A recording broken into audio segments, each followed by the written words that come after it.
I'm gonna show you how this extendable airplane seats work for kids. So basically, if this is your child's airplane seat, you're gonna put these straps towards your seat and you'll have to wrap this around the back. That's a simple little clasp right there. Now you can also secure it with your child's seatbelt through this loop. Your child can also sit up and be buckled over top. Now for them to lay down, this would technically be the open space here. So the next seat's gonna be over here. And then this loops around the tray table. So you would fold the tray table down. You can totally adjustable here. So depending on how loose or tight, how much space you have, you can tighten or loosen this strap.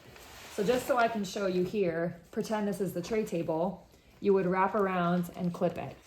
And now what we've created is an extended space for your toddler to stretch out on an airplane. It also has a couple features I like. Before they go to sleep, crayons, other toys you can store here. And it has a little bit of rubberized material here so they're not slipping and sliding. If you have an overnight flight or even a daytime flight during nap time, this is a great fix. We're using it this summer for a 9-hour red eye. So I haven't used it on a plane yet, but it does have great reviews and I'm excited to see it in action.